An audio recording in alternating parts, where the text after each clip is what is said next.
Hello and welcome to Esther's Gardening Adventures. I'm Esther and we have a frost advisory warning tonight, which is about right. It's late October and usually like the mid to late October is when we first get our first frost of the year. So I'm in the garden today to harvest the last of the summer and non-frost hardy vegetables. I'm also going to be saving seeds from flowers and other things that I want to save seeds from, keeping an eye out for that. And I'll give you a quick tour of the one bed that I have that's sort of my fall/winter garden that I'm not too worried about. But one thing I do like to do right now, I've started doing this year, is when I come out on days like this, I grab a handful of baggies, a gallon bag or two, plus some quart or sandwich-sized bags, and a permanent marker so that I can mark on the bags what I save. For example, these yellow marigolds, I don't remember what they're called, but I'm gonna write like yellow marigolds with a skirt in my description on the bag, and then I'll look up the formal name. But it'll help me make sure, like if there's a certain color of flower I want to save, and see if I can get that same color in the future, or things like that. That'll help me kind of keep them separate. Some of the peppers I also harvest look very similar, so being able to kind of keep track of what I'm saving will be good here. So let's get going. This is what one of my two community garden plots look like right now. These are some lima bean plants. There's some marigolds still blooming. There's beautiful snapdragon flowers over there that have come up in the fall that I planted in the spring but didn't do much until it started getting colder. So I'm just gonna go around and start harvesting stuff. Let's start off with seeing if there's anything with the yellow marigolds that is mature enough of a seed to save. Now the bees are still very active here, so I'm going to try not to disturb them. They can probably tell that it's the end of the season for them. But I do see down here a nice dried pod. This is really what you want the pods to look like, or even maybe a little bit drier when you go to save the seeds. And I'm going to get my baggie out, and I'm going to open this up just to see if the seeds look viable. So inside they're nice and dark. There's some that might not be viable, but that looks pretty good to me. If they're really light in color, especially for this variety, they're probably not going to be viable. I want to try to save at least 2 heads so I get a little bit of genetic variation here. Let's see. I see another. It looks nice and dried enough. Little green still, but not too bad. That one might be okay.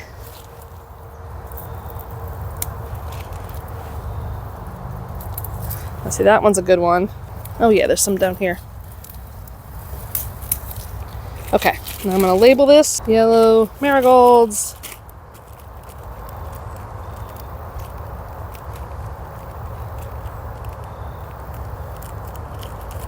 With skirt.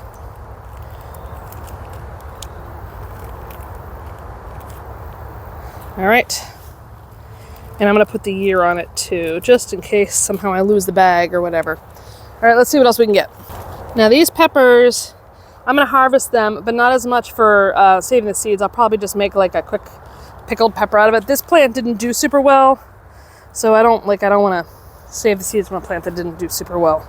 But I am going to pick it because if we get a frost, peppers don't hold up well to a freeze.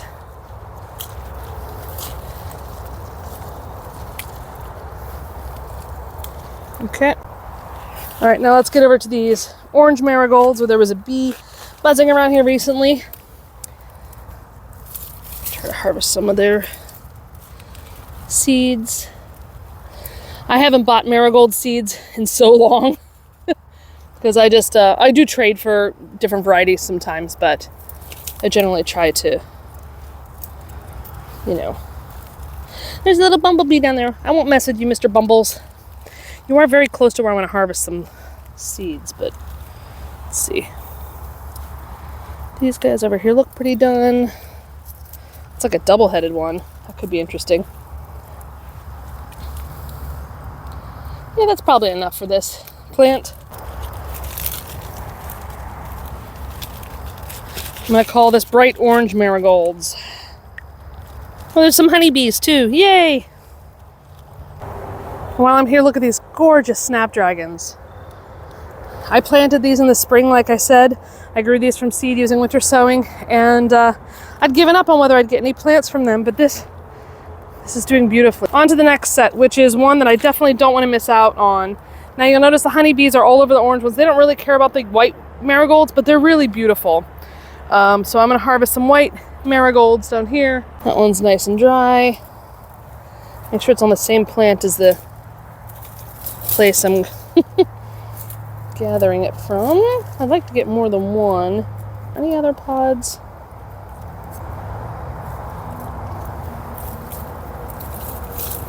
Well, here's one. I'll let that dry fully. And I might come back and try to get one more. Now marigolds can handle the frost a little bit better, so it's not as urgent for them. All right, now this is the second community garden plot.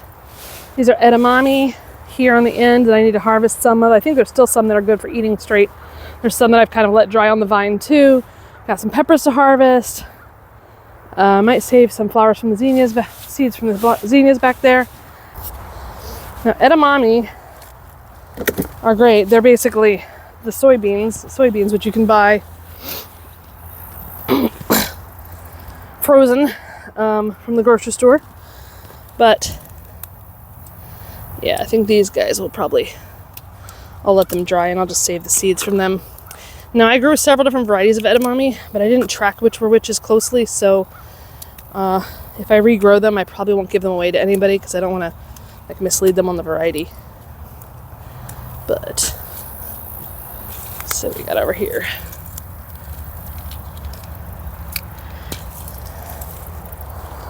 We got some over here that have dried nicely. Let's see what they look like. I think these are the ones that are supposed to be like brown or black when they, oh yeah, look. That's the black seeded edamame. So I'm definitely gonna save those. I think I will put them in a, do I have any baggies left? Oh, I should grab more baggies.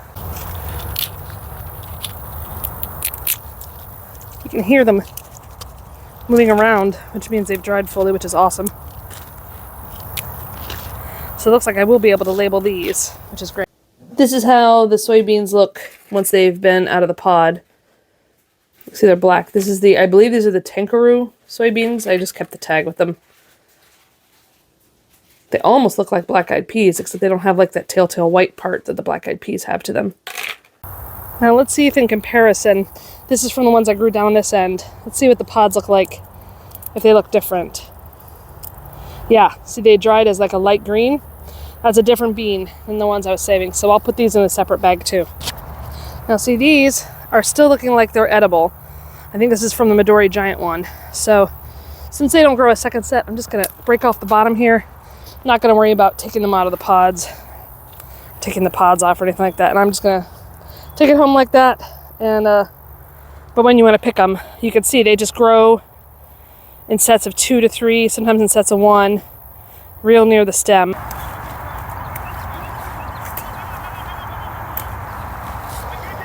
Most pods come in sets of 2 or 3. Sometimes you'll get 1. Now let's get some peppers. Haha. Here's the last of the carrot peppers. And I'm gonna harvest even the unripe ones because they can't handle a freeze. Well, they don't taste as good as when they can fully ripen, but they're nice and spicy, and I just have to remember those are spicy guys. This is my first time harvesting the Tunisian Baklati peppers. They took basically all summer to get to maturity, this plant right here. So I'm actually going to use one of the baggies I put the edamame in, and they're going to share, and I'll label the other half because I want to, there's supposed to be a stuffing pepper. Boop, boop, boop. They're really beautiful, like bright orange, reddy, like a Ferrari red, I guess you could say, kind of color. Oops. I'm going to pick both the red and the non-red ones because I don't want the frost to kill.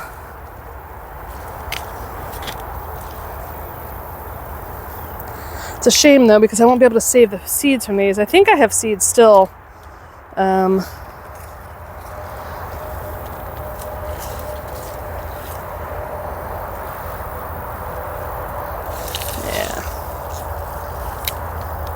I think I have some seeds still, but I don't even know if I like the pepper because I haven't had a chance to try it yet. This is basically it's an African stuffing pepper, which explains why it took so long to come to maturity, because it's used to growing in really hot, dry conditions. There we go. I think that's all of them. And instead of putting writing on it, I'm just gonna drop the label in it. I'm gonna harvest some more shishito peppers, primarily for the purpose of saving the seeds. I haven't tried a shishito pepper like this, but so when you save a pepper, you want it to kind of be shriveling. The seeds in this shishito pepper are good to go. Look how shriveled that is. Let's find a couple more. I have some drying at home, but I would like to. Shishito peppers are actually pretty expensive seeds, so I'd like to save a good amount so I can give some away to friends and stuff.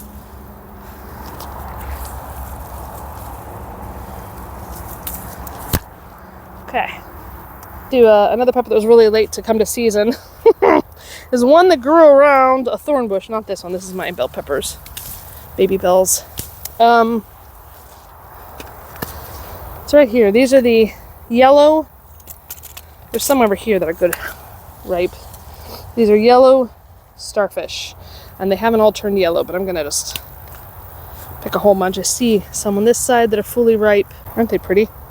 Little starfish, Brazilian starfish peppers. These are hot, hot, hot, I think. I didn't catch it on the camera, but these are my last of my sweet, I think these are called Tunisian. No, I'll put up top what they are, but these are sweet peppers. They're really good. Honestly, I like them better than the Jimmy Nardella peppers. This is my cool weather, my fall crops bed. We have red Russian kale, we have kohlrabi, we have Chinese cabbage there at the end, and it looks like I let my broccoli rabe go to seed go a little too long before harvesting, but let me go ahead and harvest it. Oh yeah. Let's see, where are you, Mr. Broccoli rabe? Okay. I don't know what the leaves are like. I think they're all tasty too, so some of it hasn't gone to seed yet.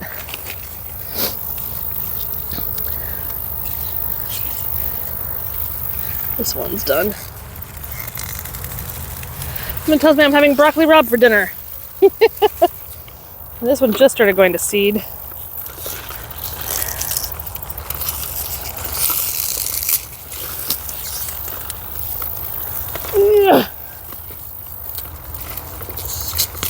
It's a pretty tough plant. I don't want to get dirt in it. All right.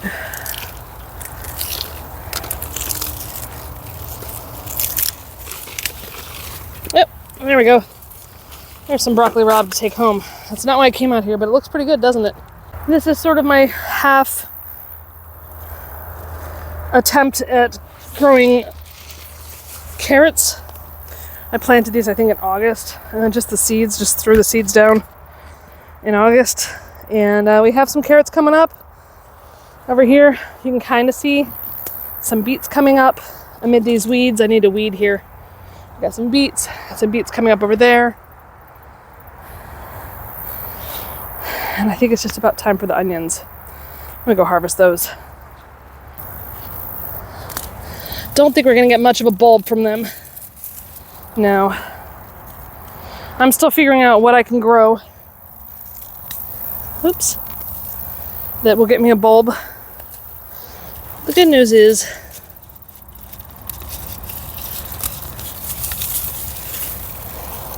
I still get some nice greens out of it.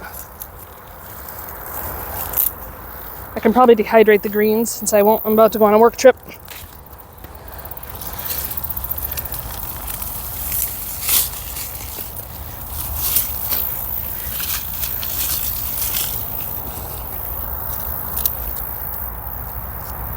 Yeah, that'll make it try nice. Some nice scallions to dehydrate, and yeah, it's pretty good. Better than nothing.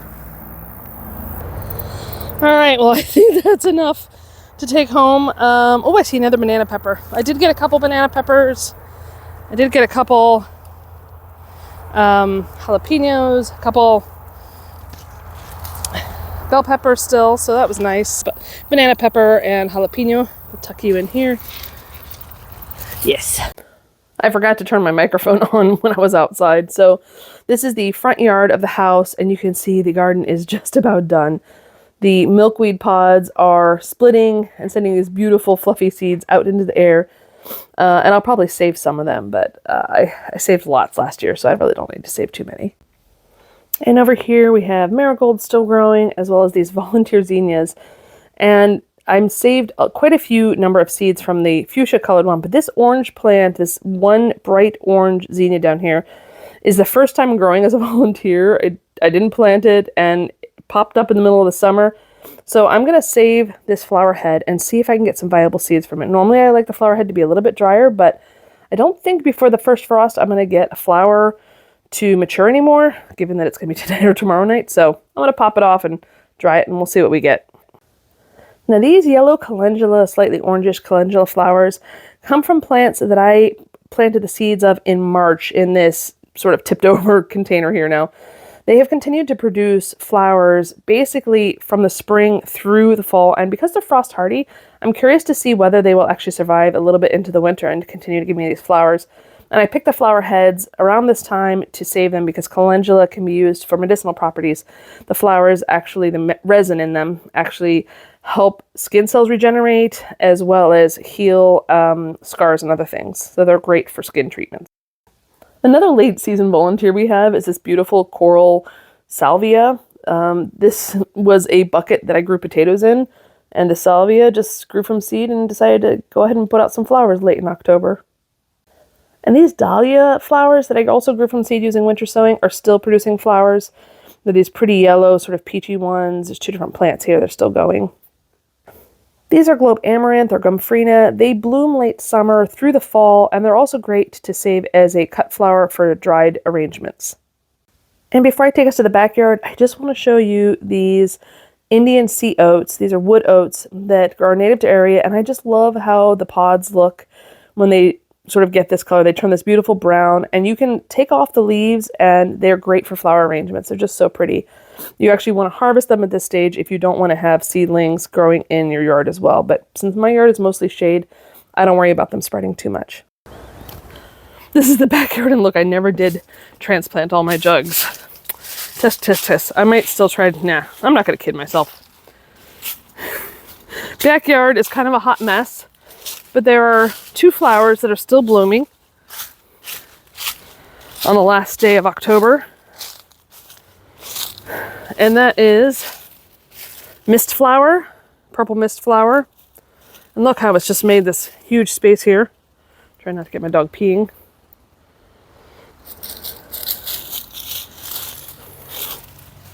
And the other is the cleomes, the spider flower. Look how pretty they are. It's beautiful pink. Now these definitely won't survive the frost. So this is kind of the last look we're getting of them. But I love seeing this. And even like, I think even the downy wood mint looks really cool in seed form. In fact, I need to come out. In fact, I need to harvest some of these seeds. What do they look like? Oh yeah, they're pretty cool looking. So I'm going to come out and harvest some of these seeds to give away, some native plant seeds, as well as the asters pods. I need to save some seeds from those. Yeah, and there's some more mist flower over there, purple mist flower.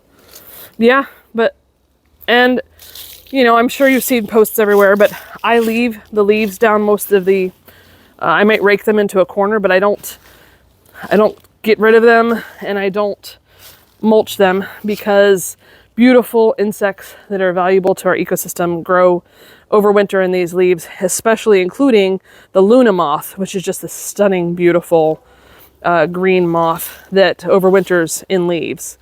And I want Luna moths in my backyard, so, as well as bumblebees and other native wildlife. Now, that is poison ivy, and I have to deal with it. I left it too long, and now it's getting concentrated, but I'll come back to that later. I can't believe how fast this fall has gone. Thank you so much for watching. I hope you enjoyed this video. I hope you're having a good fall season, whether it's in the garden or otherwise. And very soon we'll start winter sowing, so I can't wait to get going on that. And have a nice day. I'll see you next time.